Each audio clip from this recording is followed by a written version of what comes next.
ছুটির দিন দেখে ঋতু আমাকে টানতে টানতে জ্যোতিষীর কাছে নিয়ে গেল। ওনার বাড়িতেই উনি বসেন। বছর 8 আগে ঋতু আর ওর বরের কোষ্ঠী বিচার করেছিলেন উনি। ওর ভীষণ বিশ্বাস ওনার প্রতি। আমার সব বান্ধবীদের বিয়ে হয়ে গেছে, ছানাপোনা হয়ে গেছে, আমিই একা আটকে গেছি। 34 বছর বয়স আমার। লোকের মুখে শুনি যে আমি দেখতে শুনতে খারাপ নই। শ্যামলা রং হলেও মুখশ্রী মানানসই, মাঝারি উচ্চতা, কোমর পর্যন্ত চুল। তবুও আমার পাত্র জুটছে না। এটা অন্য বন্ধুরা মেনে নিয়ে হাল ছেড়ে দিলেও ঋতু কিছুতেই মানতে নারাজ। একটি সাধারণ কোম্পানিতে চাকরি করি, আমার বাবা নেই। মা একা আমার বিয়ের জন্য অনেক চেষ্টা করে হাল ছেড়েছেন। প্রথম প্রথম আমি পাত্রপক্ষর সামনে বসতাম। বিরক্ত লাগতো ঠিকই, কিন্তু উপায় ছিল না। মায়ের কান্নাকাটির জোরে। এদিকে আমি পণ নেওয়ার ঘর বিরোধী, তাই প্রতিবার সম্বন্ধগুলো নয় পণে আটকায়, নয়তো আমার গায়ের রঙে আটকায়। পাত্রপক্ষ সরাসরি কিছু জানায় না, তবে বাড়ি ফিরে আর যোগাযোগ রাখেন না। শুধু কী জন্য যে হচ্ছে জানি না, অদ্ভুতভাবে সম্বন্ধগুলো ভেঙে যায়। আমি তিতিবিরক্ত মাকে খোঁজ নিতে আপত্তি জানাই, নিজের আত্মসম্মানে বাধে। অবশেষে মা বিরক্ত হয়ে একদিন বলেই ফেলল, চাকরি করিস, চারিদিকে কারোর সাথে কি আলাপ হয় না? নিজেই তো দেখে নিতে পারিস। ভাবা যায় এই রকম পরিবর্তন আমার পরিবারে? কন্যা দায় কি সাংঘাতিক দায় বুঝলাম সেদিন। নয়তো আমাদের পরিবারে প্রেম করে বিয়ে আগে কেউ কখনো করেনি। এই প্রেম করার দায়ে আমার বড় পিসি আজও ত্যায্য কন্যা। আর আমারও অত দক্ষতা নেই যে প্রেম করব। ছোট থেকেই একটু মুখচোরা আমি। ছেলেদের থেকে যে 10 হাত দূরে থাকি তাও নয়, কিন্তু তবু আজ পর্যন্ত আমি কারোর তেমন প্রেমে পড়িনি। আর কেউ বিশেষ আমাকে প্রেমের অফার করেও না। কেন কে জানে? করলে হয়তো ভাবতাম একটু। কিন্তু আমার দুর্ভাগ্য, সবাই সম্মান দিয়ে কথা বলে, আমার সামনে ইয়ার্কিও করে না কেউ। ঋতুর কাছে শুনেছিলাম পিছনে ওরা আমাকে বর্তি বলে ডাকে। এতে অবশ্য আমার খারাপ লাগেনি। শুধু এই ঋতুটাই অন্যরকম। ওর সাথে যত কথা আমার দুর্ভাগ্যর কথা শুনে ও বলে, হবে না। রাস্তা দিয়ে ঘ্যাম নিয়ে যাবি যাতে ধারে কাছে কেউ আসতে না পারে। তার ওপর অমন বড় বড় চোখ দিয়ে কটমটিয়ে ছেলেদের দিকে তাকালে ছেলেদের হৃৎপিণ্ড শুকিয়ে মাথায় উঠে যায় যে। এরপরে আর কারোর ক্ষমতা থাকে না যে তোকে প্রেম নিবেদন করবে। ওর মতে আমি গম্ভীর, কথা কম বলি, হাসি ঠাট্টা থেকে শতহস্ত দূরে আমার অবস্থান।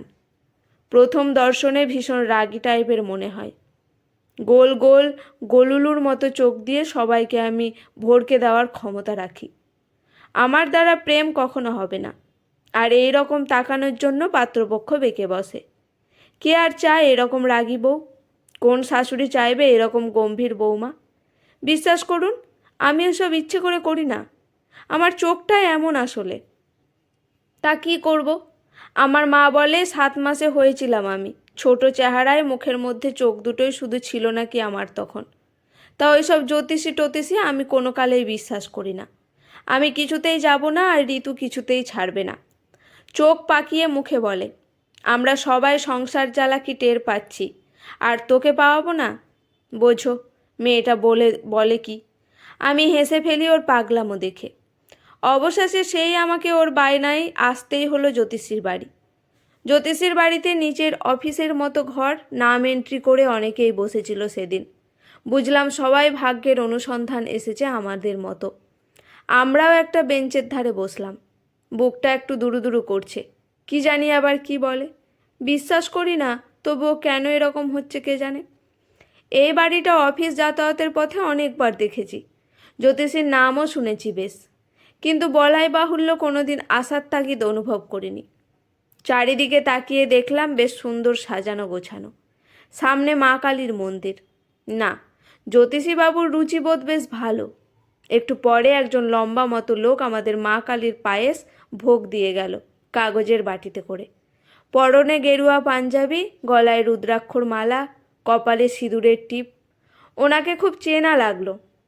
একটু ভুরু কুচকে মনে করতেই মনে পড়ল রাস্তাঘাটে যাতায়াতের পথে বাসে অনেকবার দেখেছি। দেখতে শুনতে খারাপ নয়, কিন্তু সবসময় ভীষণ গম্ভীর মুখে, একটুও হাসি নেই। ওনার ওই গম্ভীর মুখটার জন্যই আমি যাতায়াতের পথে ওকে মনে রেখেছিলাম। মনে মনে নাম দিয়েছিলাম রাম গরুরের ছানা। আমাকেও এইরকম লোকে পিছনে বলে কি না কে জানে, কিন্তু এই বাড়িতে উনি কাজ করেন সেটা জানতাম না। যাই হোক, তৃপ্তি সহকারে মায়ের ভোগ খেয়ে অপেক্ষায় ছিলাম। এসেছি যখন দেখি জ্যোতিষী কী বলেন। আমার ভাগ্যের পরিবর্তন কি সম্ভব হবে এত বছর পরে? জ্যোতিষীর ডাক আসতে ওনার কাছে গেলাম। টুকটুকে ফর্সা, মাথায় সাদা চুল, বেশ বয়স্ক মানুষ। দেখলে ভক্তিভাব হয়। মনে আমার মতো অবিশ্বাসও হচ্ছিল একটু। উনি আমাকে অবাক করে বললেন, কি একটা ভৌম নাকি কি একটা দোষ আছে, সেটা কাটলেই 4 মাসের মধ্যে নাকি আমার বিবাহ যোগ আছে, তাও নাকি প্রেম করে। আমি চোখ কপালে উঠে যাওয়ার অবস্থা। বলেন কি? অবিশ্বাস্য দৃষ্টিতে ভুরু কুঁচকে ঋতুর দিকে তাকালাম। এই তোর শ্রেষ্ঠ জ্যোতিষী, এ বলে কি 4 মাসের মধ্যে বিয়ে, তাও আবার প্রেম করে? যত সব বুজরুকি। ঋতুও থতমত খেয়ে গিয়েছিল। এতটা ভাবেনি আসলেও। আমার হাতের ওপরে অল্প চাপ দিয়ে আমাকে আশ্বস্ত করলো। কিন্তু এই অসম্ভব কথা শুনে মেজাজ এমন খিচড়ে গেল যে উনি আমার কোষ্ঠী বানাতে চাইছিলেন। আমি রাজি হইনি, কিন্তু ঋতুর জোড়াজড়িতে রাজি হলাম। বুঝতেই পারছি ঋতু আমাকে বিয়ে দিয়েই ছাড়বে। এই মেয়েটার ওপরে বেশি রাগ করতে পারি না আমি। আমার দোষ কাটানোর জন্য কিছু উপাচার আর ঘরোয়া পদ্ধতি বলে দিলেন জ্যোতিষী, যেগুলো খুব বেশি ব্যয়বহুল নয় বলে মনের মধ্যে সন্তুষ্টি এলো আমার। ঠিক আছে, করব। ঋতুও ফেরার পথে বারবার মনে করিয়ে দিল। মুখে বলল, আরে বিশ্বাস রেখে ওগুলো পালন করলে তোর খারাপ তো আর কিছু হচ্ছে না। আমি মুখ বেঁকালাম। বিশ্বাস না করলেও বাড়ি ফিরে উপচারগুলো কিন্তু মনোযোগ সহকারে পালন করেছি। আর অদ্ভুত ব্যাপার হলো, রোজ অফিস যাওয়ার পথে অফিসে একে ওকে তাকে দেখে ভাবছি প্রেমটা কার সাথে হবে। অফিসের বস থেকে শুরু করে বাসের কন্ডাক্টর পর্যন্ত কাউকে সন্দেহের চোখে দেখতে ছাড়িনি। কেউ একটু তাকালেই মনে হচ্ছে এই কি সেই। কিন্তু ওদের দেখে আমার মনে তো প্রেম জাগছে না কিছুতেই। কি করে কি হবে? 1.5 মাস হতে চলল, প্রেমিকের তো দেখা নেই। তাহলে প্রেমটা কবে হবে? আর বিয়েই বা 4 মাসের মধ্যে কিভাবে হবে? নিশ্চয়ই উনি ভুলভাল বলেছেন। ঋতুকে ফোন করে বলতে ও হেসে কুটোপাটি বলে, বিয়ের জন্য কি উতলা হয়েছিস তুই দেখছি। এটা কিন্তু একটা লক্ষণ। আরে বিশ্বাস রাখ, বিশ্বাসে মেলায় বস্তু তর্কে। আমি ফোনটা কেটে দিই। পাজির পা ঝাড়া সবসময় ফাজলামি। নিজের কাজে মন দেওয়ার চেষ্টা করি। নিজের পরিবর্তন দেখে নিজেই অবাক। দিনরাত প্রেম করব কার সাথে ভাবছি। এ কি কোষ্ঠী হয়ে গেছে, আমি ইচ্ছে করে আনতে যাইনি। বিরক্ত লাগছে। 2.5 মাস হতে চলল, আমার নাকি প্রেম হবে। আবার ভাবছি দেখো কেমন উতলা হয়েছি। সত্যিই আমি। কিছুদিন অপেক্ষা করার পরে ভিতরে ভিতরে অস্থির আমি অবশেষে একদিন ফোন করেই কোষ্ঠী আনতে গেছি একা, রবিবার সকালে। গিয়ে শুনলাম উনি নেই। কোনো ভক্ত নাকি তার শেষ সময় ওনাকে দেখতে চেয়েছেন। হঠাৎ তাই সেখানে যেতে বাধ্য হয়েছেন। অগত্যা ফিরে আসবো কিনা ভাবছি, এমন সময় সেই লোকটা বিনয়ী কণ্ঠে, এই যে শুনুন, বলে আমাকে ডেকে অফিস ঘরের বেঞ্চে বসতে বললেন। ভাবলাম ইনি তো রোজ বাসে অফিসে যান, তাহলে এখানে কি অবসর সময়ে বেগার খাটেন নাকি? কিছুক্ষণ পরে উনি নিজে আমার কোষ্ঠীটা নিয়ে এসে বললেন, আমার কাছে দিয়ে গেছেন। তারপরে আমার দিকে তাকিয়ে মৃদু হাসলেন। আমি প্রথম ওনাকে হাসতে দেখে আমি অবাক হলাম। আজ একটা নীল পাঞ্জাবি পরেছেন, কেমন যেন অনিন্দ্য সুন্দর লাগছে ওনাকে। হঠাৎ কেমন লজ্জা লাগলো। বুকের মধ্যে কেমন একটা উথাল পাথাল হলো যেন। মনে হলো যে মানুষ হাসলে এত সুন্দর লাগে তিনি হাসেন না কেন। কোষ্ঠীটা হাতে নিয়েই কয়েক পলক ওনার দিকে তাকিয়ে 4 চক্ষুর মিলন হওয়ার সাথে সাথে আমার মুখ থেকে ফসকে জাস্ট বেরিয়ে গেল, হাসলে আপনাকে বেশ ভালোই লাগে, বলেই জিভ কেটেছি। এ কি অধঃপতন আমার! আগ বাড়িয়ে এমন কথা! ছি ছি। উনি এক অকুল করা দৃষ্টিতে আমার দিকে তাকিয়ে বললেন, তাই? এর আগে এভাবে কেউ বলেনি। ঠিক আছে, এরপর থেকে। সেদিন দ্রুত চলে এসেছিলাম সেখান থেকে। মনে হয়েছিল বলি, না শুধু আমায় দেখে হেসো। আরে কি করছি আমি, কী সব ভাবছি আমি, কি নির্লজ্জ পরিবর্তন আমার। এরপর থেকে আজকাল প্রায় ওনার সাথে দেখা হয় রাস্তায়, বাসে। মনে হয় যেন আমাকে দেখার জন্যই দাঁড়িয়ে থাকেন উনি। এখন উনি আমাকে দেখে রোজ হাসেন। মনে হয় সেদিনের কথা ওনার মনে ধরেছে। আমারও কেন জানি না মনে হয় ওই হাসিটা দেখলে আমার দিনটা ভালো যায়। বাস স্ট্যান্ডে গিয়ে তাই রোজ ওনাকে খুঁজি। উনিও বুঝি আমাকে খোঁজেন। মাঝে মাঝেই চোখে চোখ পড়ে যায়, লজ্জায় চোখ নামিয়ে নিই। উনি কিন্তু তাকিয়ে থাকেন।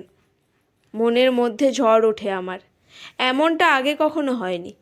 মনে হয় ওনার হাসি মুখটা যদি রোজ দেখতে পেতাম, তাহলে কি জ্যোতিষীর কথা সত্যিই পরিবর্তন হলো আমার? আমি কি প্রেমে পড়েছি? ঋতুকে জানায়নি। বাহ, এক্ষুনি জন্মের পিছনে লাগবে আমার। তবে ফোন করে ও একদিন বলে, কিরে এমন প্রেমে পড়েছিস যে আমাকে ভুলে গেছিস? ভাবো কি সাংঘাতিক মেয়ে, ট্যালিপ্যাথি জানে নাকি, নাকি আন্দাজেই ঢিল মারছে। যাই হোক, তবুও কিচ্ছু বলিনি ওকে। এদিকে আমরা আজকাল একসাথে ফিরি রোজ। হঠাৎ একদিন মেঘলা দিনে অফিস ফেরার পথে বাস থেকে নামতে গিয়ে উনি বলেন, আজ কি একটু সময় হবে? উফ, মনের মধ্যে আনন্দের ধারা। নিকুচি করেছে সময়। তাও কি নির্লজ্জের মতো প্রথমেই হ্যাঁ বলা যায়। বলতে গেলাম আজ হবে না, কিন্তু মুখে বলে ফেললাম হ্যাঁ হবে। কোথায় যাবেন? উনি মিষ্টি হাসলেন। মোটা ফ্রেমের চশমা দিয়ে ওনার বড় বড় চোখ দুটো বড্ড মায়াময় লাগলো। গঙ্গার ধারে অল্প জোড়ো হাওয়ায় ঘণ্টাখানেক বসেছিলাম আমরা। একবার আমার হাতে হাত ছুঁয়েছিলেন উনি। কেঁপে উঠেছিলাম আমি। এখন আমি ছুটির দিনে মায়ের ভোগ নিজেই রাঁধি। বাবার কাছে যেসব ভক্তরা আসেন তাদেরকে পায়েস ভোগ দিই কাগজের বাটিতে। হ্যাঁ, আমি এখন জ্যোতিষী মনোময় দাসের ছেলের বউ। আমার কুষ্টি দেখে নিজের ছেলের উপযুক্ত পাত্রী ঠাউরেছিলেন উনি। আর ইনি যে ওনারই ছেলে সেটা বুঝতেই পারিনি প্রথমে। উনিও কি ছুপারুস্তম বলেননি আমাকে। তা যাই হোক, আমরা নাকি রাসজোটক, আমার কর্তাও নাকি ভাগ্যে বউ জুটছিল না বহুদিন। সেদিন আমার কোষ্ঠী তৈরি করে আমার শ্বশুরমশাই মহা খুশি। ঋতু ওনার অনেক দিনের চেনা। ওর কাছে খোঁজ খবর নিয়েছেন আমার পরিবার সম্পর্কে, আমার সম্পর্কে। ঋতুটা কি পাঁজি? ওই জন্যই সেদিন আমিও বুঝিনি। আমার 4 হাতের মিলনে নাকি দুজনেরই ভাগ্যের চাকার পরিবর্তন হবে। তাই এ শুভ পরিণয়। বিয়ের পরে এখন আমরা দুজনেই কেউই রামগরুরের ছানা নয়। আজকাল আমরা হাসির ফোয়ারা দেখে ঋতুর ছেলে কোলে নিয়ে তার কান্না সামলাতে সামলাতে আমার গা ঠাড়া দিয়ে কানের কাছে মুখ নিয়ে এসে বলে, বেশি দেরি করিস না, শীঘ্রই ছানাপোনা নে, তবে তো বুঝবি সংসারের জ্বালাটা কি। আমি ওর দিকে কটমটিয়ে তাকালাম। উফ, এই মেয়ে আমাকে তিষ্টা